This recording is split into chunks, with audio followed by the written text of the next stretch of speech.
আবু হুরায়রা রাদিয়াল্লাহু তাআলা আনহু থেকে বর্ণিত হাদিসে রাসূল সাল্লাল্লাহু আলাইহি ওয়াসাল্লাম বলেন, তিন ধরনের লোক এমন আছে মহান আল্লাহ যাদের সাথে কথা বলবেন না। কিয়ামতের দিন তাদের দিকে আল্লাহ তাআলা রহমতের দৃষ্টিতে তাকাবেনও না এবং তাদেরকে পবিত্রও করবেন না, বরং তাদের জন্য রয়েছে কঠিন শাস্তি। আবু হুরায়রা রাদিয়াল্লাহু তাআলা আনহু বলেন, আমি বললাম, হে আল্লাহর রাসূল, তারা কারা? রাসূল সাল্লাল্লাহু আলাইহি ওয়াসাল্লাম বললেন, ওরা তো ক্ষতিগ্রস্ত, যে টাকনুর নিচে কাপড় পরে, যে মিথ্যা কথা বলে পণ্য বিক্রি করে এবং যে কাউকে কিছু দান করার পর তাকে খোঁটা দেয়। এই তিন ধরনের ব্যক্তি ছাড়াও আল্লাহ তাআলা আরো কিছু মানুষের প্রতি কিয়ামতের দিন রহমতের দৃষ্টিতে তাকাবেন না। এর কারণ তাদের পাপ ও গুনাহ। তারা আলাদা আলাদা ক্ষেত্রে আল্লাহর দেওয়া সীমা লঙ্ঘন করেছে। যারা পোশাক পরে অহংকার করে।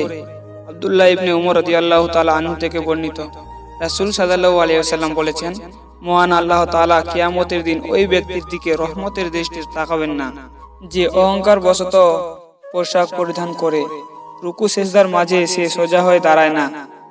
তালাক বিন আলী রাদিয়াল্লাহু তাআলা আনহু থেকে বর্ণিত, রাসূল সাল্লাল্লাহু আলাইহি ওয়াসাল্লাম বলেছেন, মহান আল্লাহ কিয়ামতের দিন ওই নামাজীর দিকে রহমতের দৃষ্টিতে তাকাবেন না যে রুকু ও সিজদা মাঝখানে সোজা হয়ে দাঁড়ায় না।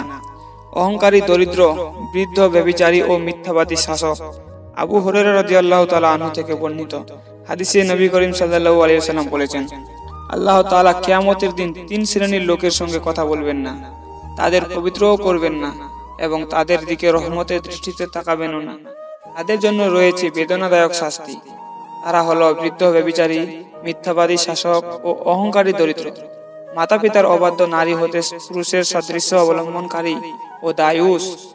আব্দুল্লাহ বিন আমর রাদিয়াল্লাহু তাআলা আনহু থেকে বর্ণিত, রাসূল সাল্লাল্লাহু আলাইহি ওয়াসাল্লাম বলেছেন, তিন ধরনের মানুষের দিকে আল্লাহ তাআলা কিয়ামতের দিন দৃষ্টিপাত করবেন না: মাতা পিতার অবাধ্য, পুরুষের সাদৃশ্য অবলম্বনকারী নারী এবং দায়ুস।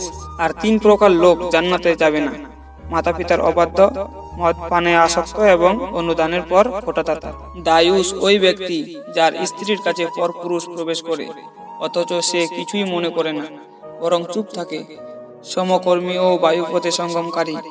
আব্দুল্লাহ ইবনে আব্বাস রাদিয়াল্লাহু তাআলা আনহু থেকে বর্ণিত, তিনি বলেন, রাসূল সাল্লাল্লাহু আলাইহি ওয়াসাল্লাম বলেছেন, আল্লাহ তাআলা কিয়ামতের দিন ওই ব্যক্তির দিকে রহমতের দৃষ্টিতে তাকাবেন না যে ব্যক্তি পুরুষের সঙ্গে কিংবা স্ত্রীর সঙ্গে বায়ুপথে শারীরিক সম্পর্ক স্থাপন করে। হে আল্লাহ তাআলা, আমাদেরকে এই সব পাপ থেকে আমাদেরকে দূরে রাখুন। আখিরাতের জন্য নিজেদের প্রস্তুতি হওয়ার তৌফিক দান করুন। আমিন।